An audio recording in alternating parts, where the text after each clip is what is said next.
ಎಷ್ಟು ಒಳ್ಳೆ ಕಲರ್ ಬಂದಿದೆ ನೋಡಿ ಕಬಾಬಿಗೆ. ಯಾವುದೇ ಕಲರ್ ಇಲ್ಲ, ಫುಡ್ ಕಲರ್ ಇಲ್ಲ, ತುಂಬಾ ಚೆನ್ನಾಗಿ ಕಲರ್ ಬಂದಿದೆ. ಪ್ಯಾಕೆಟ್ ಪುಡಿ ಹಾಕ್ಲಿಲ್ಲ, ಎಲ್ಲ ನ್ಯಾಚುರಲ್ ಇಂಗ್ರೀಡಿಯೆಂಟ್ಸ್ ಇಂದ ಮಾಡಿರುವಂತದ್ದು. ನೋಡಿ ಎಷ್ಟೊಂದು ಸಾಫ್ಟ್ ಆಗಿದೆ, ಎಷ್ಟೊಂದು ಜ್ಯೂಸಿ ಆಗಿದೆ ನೋಡಿ ಕಬಾಬ್.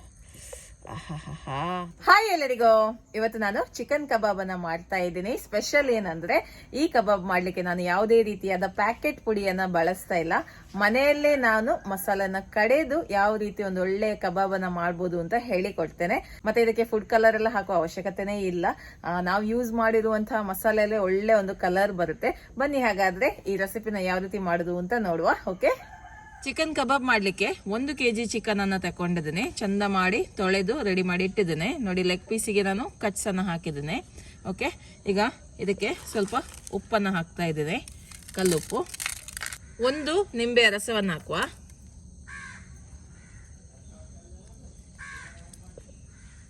1 ಟೇಬಲ್ ಚಮಚದಷ್ಟು ಶುಂಠಿ ಬೆಳ್ಳುಳ್ಳಿ ಪೇಸ್ಟ್.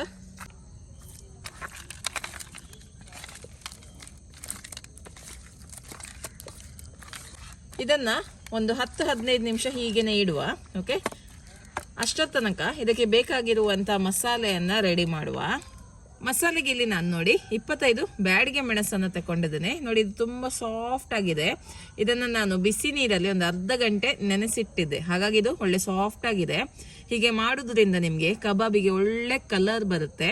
ಹಾಗೆ ನಿಮ್ಗೆ ಮಸಾಲೆ ರುಬ್ಲಿಕ್ಕೆ ತುಂಬಾ ಸುಲಭ ಆಗ್ತದೆ. ನೋಡಿ ಎಷ್ಟು ಸಾಫ್ಟ್ ಆಗಿದೆ ನೋಡಿ ಮೆಣಸು. ಈ ತರ ಸಾಫ್ಟ್ ಆಗಬೇಕು, ಕಲರ್ ತುಂಬಾ ಚೆನ್ನಾಗಿ ಬರುತ್ತೆ. ನೀವು ಹೊರಗಡೆಯಿಂದ ಯಾವುದೇ ಎಕ್ಸ್ಟ್ರಾ ಪ್ಯಾಕೆಟ್ ಇಂದ ತಂದು ಫುಡ್ ಕಲರ್ ಹಾಕುವ ಅವಶ್ಯಕತೆ ಇಲ್ಲ ಈ ರೀತಿ ಮಾಡಿದ್ರೆ ನೀವು. ಓಕೆ, ತುಂಬಾ ಟೇಸ್ಟಿಯಾಗಿ ಬರುತ್ತೆ ಮೆಣಸನ್ನ ನೆನೆಸಿ ಮತ್ತೆ ರುಬ್ಬಿದ್ರೆ. ಹಾಗೆ ಸ್ವಲ್ಪ ಕರಿಬೇವಿನ ಸೊಪ್ಪನ್ನ ತಗೊಂಡಿದ್ದೇನೆ. ಮತ್ತೆ 3 ಚಮಚದಷ್ಟು ಕೊತ್ತಂಬರಿ ಬೀಜ, 1 ಚಮಚ ಜೀರಿಗೆ, 1 ಚಮಚ ಸೋಂಪು, 1.5 ಚಮಚದಷ್ಟು ಪೆಪ್ಪರ್. ಇದು ನೀವು ಹೆಚ್ಚು ಕಡಿಮೆ ಮಾಡ್ಬೋದು. ಖಾರ ಜಾಸ್ತಿ ಬೇಕಿದ್ರೆ ಜಾಸ್ತಿ ಹಾಕ್ಬೋದು, ಕಡಿಮೆ ಬೇಕಿದ್ರೆ ಕಡಿಮೆ ಹಾಕ್ಬೋದು. ಅರ್ಧ ಟೀ ಸ್ಪೂನ್ ಅಷ್ಟು ಅರಿಶಿಣದ ಪುಡಿ, 1 ಸಣ್ಣ ತುಂಡು ಹುಳಿ, ಮತ್ತೆ ಸ್ವಲ್ಪ ಇಡೀ ಗರಂ ಮಸಾಲ. ನೋಡಿ, ಒಂದು 2 ತುಂಡು ಚಕ್ಕೆ, 4 ಲವಂಗ, 1 ನಕ್ಷತ್ರ, 2 ಏಲಕ್ಕಿ. ಓಕೆ, ಇದನ್ನ ನೈಸಾಗಿ ರುಬ್ಬಿ ತರ್ತೇನೆ. ನೋಡಿ, ಮಸಾಲ ರುಬ್ಬಿ ತಂದಿದ್ದೇನೆ. ಕಲರ್ ನೋಡಿ ಎಷ್ಟು ಚಂದ ಬಂದಿದೆ ಅಂತ ಮಸಾಲೆದು ಕಲರ್. ಓಕೆ, ನೈಸಾಗಿ ರುಬ್ಬಿದ್ದೇನೆ. ಈಗ ಇದಕ್ಕೆ ನೋಡಿ 2 ಮೊಟ್ಟೆಯನ್ನು ಒಡೆದಾಕ್ತಾ ಇದ್ದೇನೆ. ಹಾಗೆ ಬೈಂಡಿಂಗ್ಗೋಸ್ಕರ ಅರ್ಧ ಕಪ್ ಅಷ್ಟು ಕಾರ್ನ್ಫ್ಲೋರ್ ಅನ್ನು ಹಾಕ್ತಾ ಇದ್ದೀನಿ. ಇನ್ನೆಂತ ಇಲ್ಲ, ಇದನ್ನು ಒಳ್ಳೆ ರೀತಿಯಲ್ಲಿ ಮಿಕ್ಸ್ ಮಾಡಬೇಕು. ಓಕೆ,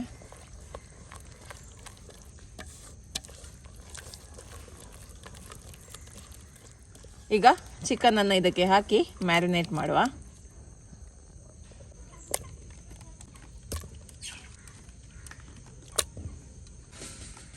ಒಳ್ಳೆ ರೀತಿಯಲ್ಲಿ ಮಿಕ್ಸ್ ಮಾಡಿ ಒಂದು ಅರ್ಧ ಗಂಟೆ ನಾನು ಇದನ್ನ ಫ್ರೀಸರ್ ಅಲ್ಲಿ ಇಡ್ತೇನೆ. ಮತ್ತೆ ಇದನ್ನ ಫ್ರೈ ಮಾಡುವ, ಆಯ್ತಾ? ಓಕೆ, ಈಗ ಚಿಕನ್ ಕಬಾಬ್ ಮಾಡುವ.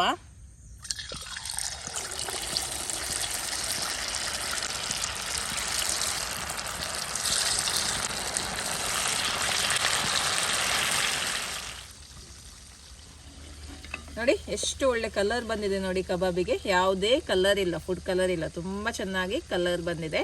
ಓಕೆ, ಸುಮಾರು 15 ನಿಮಿಷ ಆಯ್ತು ಇದನ್ನ ಫ್ರೈ ಮಾಡಿ. ಇನ್ನು ಇದನ್ನ ತೆಗೆದು ಬಿಡುವ.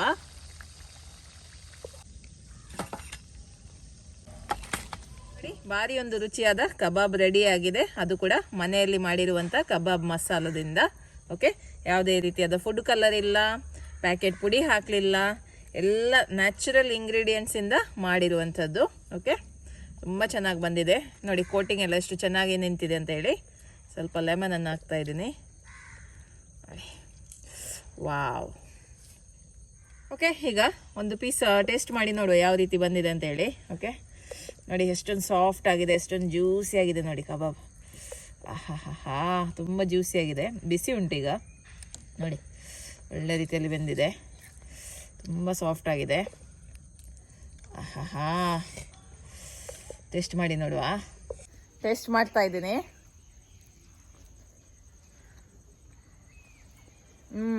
ತುಂಬ ಸಾಫ್ಟ್ ಆಗಿ ಜ್ಯೂಸಿ ಆಗಿದೆ ನೋಡಿ. ನಿಮಗೆ ಗೊತ್ತಾಗುತ್ತೆ ಎಷ್ಟು ಜ್ಯೂಸಿ ಆಗಿದೆ ಅಂತ. ಹೋಮ್ ಮೇಡ್ ಮಸಾಲ ನೋಡಿ, ತುಂಬ ಚೆನ್ನಾಗಿದೆ. ಯಾವ ಪ್ಯಾಕೆಟ್ ಮಸಾಲ ಕೂಡ ಇದರ ಮುಂದೆ ಫೇಲ್. ಅಷ್ಟೊಂದು ಚೆನ್ನಾಗಿದೆ ಹೋಮ್ ಮೇಡ್ ಮಸಾಲ. ಹೆಲ್ದಿಯಾಗಿ ಕೂಡ ಉಂಟು.